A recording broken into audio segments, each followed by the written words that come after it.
Apcast, que no te lo cuenten. Escúchalo.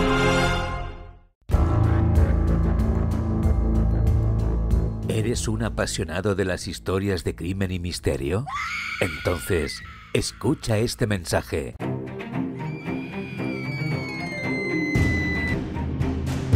Prepárate para una experiencia sin igual con el nuevo libro del podcast Crímenes Ibéricos, coordinado y escrito por Joan Prats y todo su equipo en Apcast. Tras el éxito del podcast de True Crime, que ha sumado más de 10 millones de escuchas, sumérgete ahora en 10 casos inéditos, escalofriantes e impactantes de asesinatos producidos en España, analizados por criminólogos que ofrecen una perspectiva única y reveladora. Desde los callejones de Barcelona hasta los campos de Andalucía, Crímenes Ibéricos, el libro, te lleva en un viaje a través de la oscuridad y el suspense. Prepárate para descubrir la verdad detrás de los crímenes que han estremecido a toda una nación. Consigue tu copia en todas las librerías o a través de Amazon.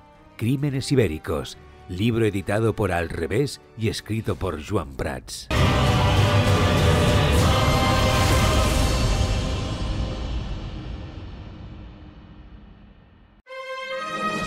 Apcast, que no te lo cuenten. Escúchalo.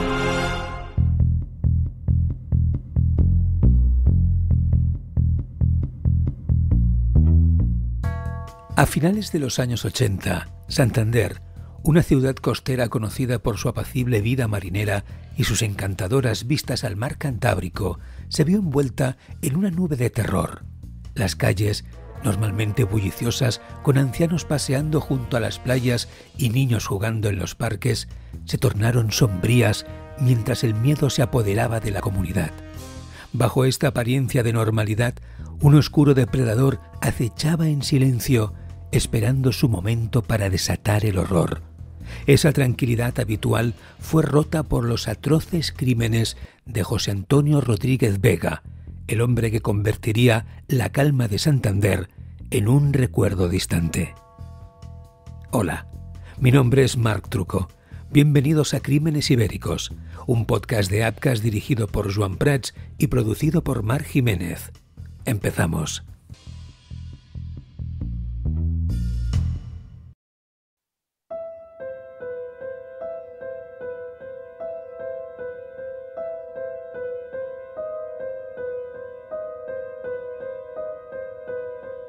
Su legado, una cadena de violaciones y asesinatos que dejó a 16 mujeres ancianas sin vida entre abril de 1987 y abril de 1988, un año de terror que le ganó el apodo de El Mataviejas.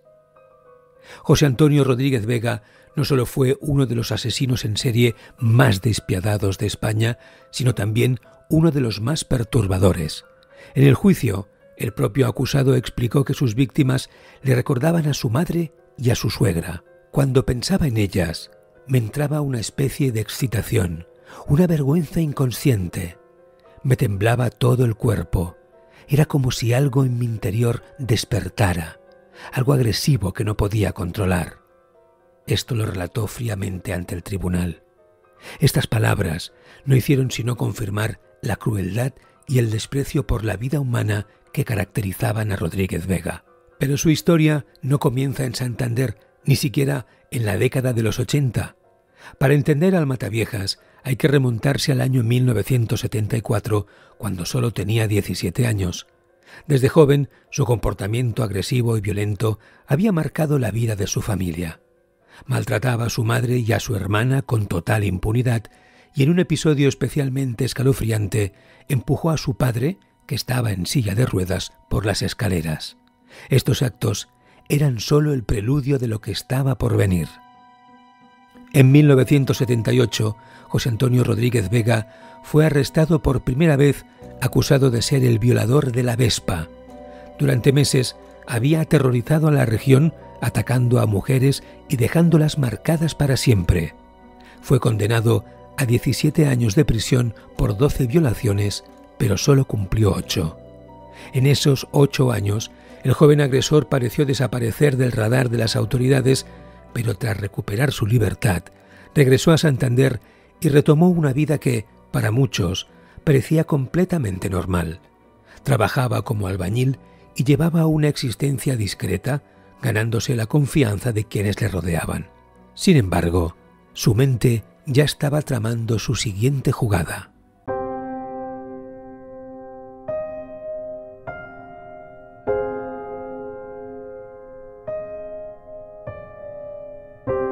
Entre 1987 y 1988, Rodríguez Vega desencadenó una serie de crímenes que horrorizaron a toda España. Su modus operandi era metódico, calculador, elegía a sus víctimas cuidadosamente, mujeres mayores que vivían solas. Se ganaba su confianza ofreciéndoles sus servicios como albañil, fontanero o incluso recadero. Durante días las observaba, aprendía sus costumbres y estudiaba sus rutinas. Una vez que conocía todos los detalles de sus vidas, las visitaba con cualquier pretexto, se ganaba su confianza y finalmente las atacaba. Primero, intentaba entablar una relación amable con ellas. Una de sus víctimas fue Rosario Gómez, una mujer de 74 años que vivía sola en un pequeño apartamento del centro de Santander. Rosario era conocida en el vecindario por su carácter dulce y por su pasión por las flores, aunque las suyas no eran naturales. Solía saludar a todo el mundo desde su balcón y los niños del barrio adoraban pasar por su casa porque ella siempre tenía un caramelo o una palabra amable para ellos. En las tardes soleadas, Rosario bajaba a sentarse en un banco cercano donde conversaba con las otras ancianas sobre los viejos tiempos. Su risa era contagiosa y sus vecinos la veían como un pilar de bondad y memoria viva del barrio. Sin embargo, tras esas interacciones llenas de calidez, Rosario regresaba a la soledad de su hogar sin imaginar que esa misma amabilidad sería aprovechada por alguien con intenciones oscuras.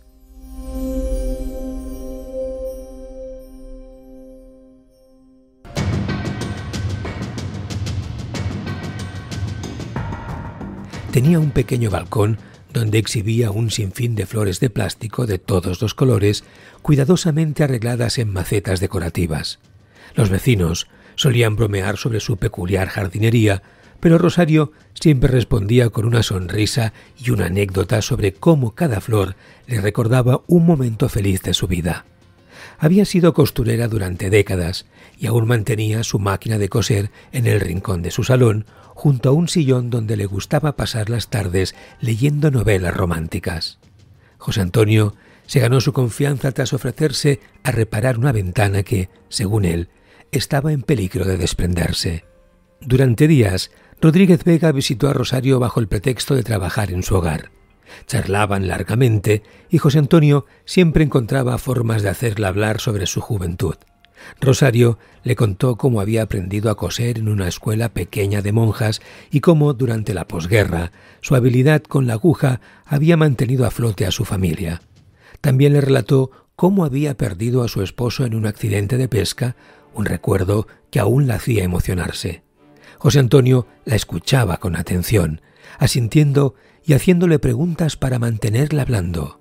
Rosario, encantada de tener a alguien con quien compartir sus memorias, comenzó a confiar plenamente en él, sin sospechar que tras esa mirada atenta se escondía un monstruo. Rosario incluso comenzó a considerarlo un amigo, pero todo era una fachada cuidadosamente construida. Una tarde, mientras tomaban un té en el salón, José Antonio hizo una proposición sexual que ella rechazó de inmediato, horrorizada. El rechazo encendió una furia descontrolada en él. Sin previo aviso, su rostro se transformó en una máscara de odio. Se abalanzó sobre Rosario con una violencia aterradora, tirando la taza de té que ésta sostenía. El líquido caliente salpicó el suelo, mientras el golpe de la taza contra la mesa resonaba por toda la habitación. Rodríguez Vega tapó con fuerza la boca y la nariz de Rosario con una mano callosa, impregnada de olor a sudor y cemento, mientras con la otra la empujaba brutalmente al suelo. El peso de su cuerpo sobre ella era sofocante, como una losa que no podía mover. El terror en los ojos de Rosario se mezclaba con las lágrimas que brotaban involuntariamente. Sus manos temblorosas golpeaban en vano los brazos de su atacante. La habitación, antes acogedora, se convirtió en una escena de pesadilla. Los jadeos y los intentos desesperados de Rosario por respirar se apagaban con cada segundo que pasaba, hasta que todo quedó en un silencio aterrador.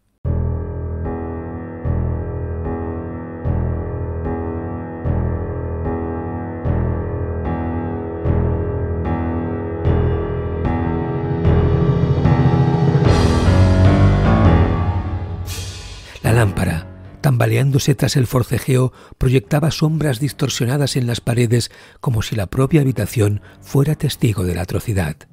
El olor del té derramado se mezclaba con el sudor y el polvo levantado del suelo. Finalmente, su cuerpo se quedó inmóvil, dejando un silencio tan espeso que cada respiración de Rodríguez Vega sonaba como un rugido en el vacío dejado por la vida de Rosario. Una vez consumado el asesinato, se tomó su tiempo para registrar la vivienda. Revolvió cajones, armarios y estanterías buscando objetos que pudiera convertir en trofeos.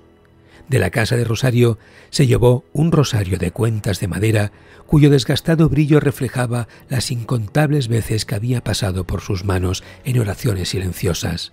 También tomó una pequeña muñeca de porcelana, un recuerdo de su niñez que había sido guardado con cuidado en un rincón de su salón. Para Rodríguez Vega, estos objetos no eran solo recuerdos de Rosario, eran trofeos cargados de simbolismo.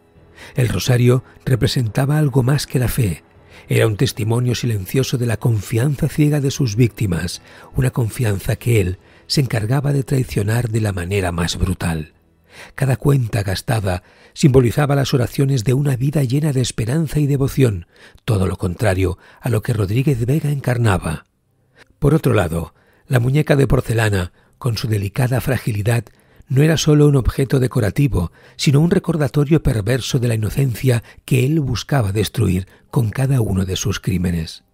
En su mente distorsionada, estos objetos no eran simplemente trofeos. Eran emblemas de su dominio, una forma de perpetuar su control sobre las vidas que había arrebatado, incluso mucho después de que sus víctimas hubieran dejado de existir. Cada trofeo se convertía en un testimonio silencioso de su poder sobre ellas, una forma retorcida de perpetuar su dominio incluso después de su muerte. Esos objetos, inocentes para cualquiera, se convertirían en parte de su museo del horror, un cuarto decorado en rojo donde cada trofeo simbolizaba una vida robada. Los investigadores, más tarde, describirían ese espacio como una mezcla de altar y exposición macabra. Rosarios, joyas, alianzas, flores de plástico, todo perfectamente dispuesto como si se tratara de un retorcido homenaje a sus víctimas. El 19 de mayo de 1988, la policía finalmente detuvo a José Antonio Rodríguez Vega. En un principio, confesó 9 asesinatos, pero con el paso de los días, el número ascendió a 16. Cuando los agentes registraron su domicilio, encontraron las pruebas que sentenciaron su culpabilidad. Su museo de los horrores estaba repleto de los trofeos fetiches de sus víctimas. Acorralado por las evidencias, Rodríguez Vega admitió todo y fue condenado a 440 años de cárcel. Su historia podría haber terminado ahí, pero el destino tenía un último giro reservado.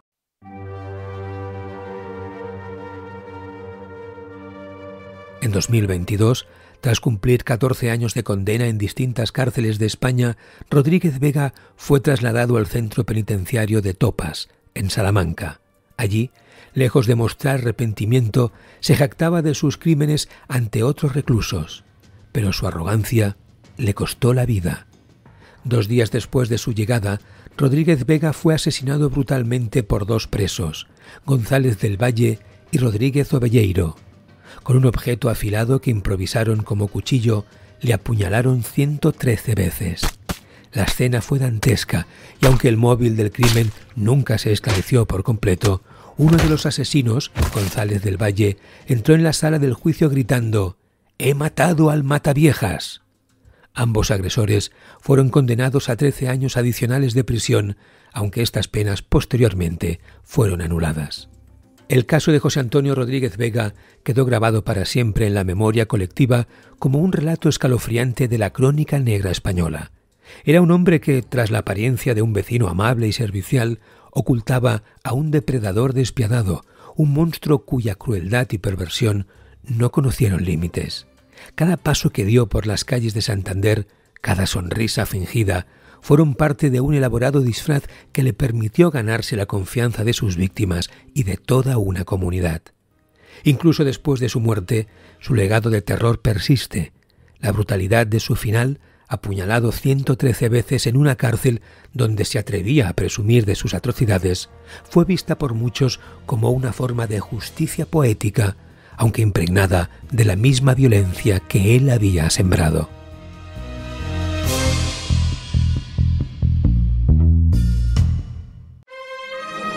Apcas, que no te lo cuenten. Escúchalo.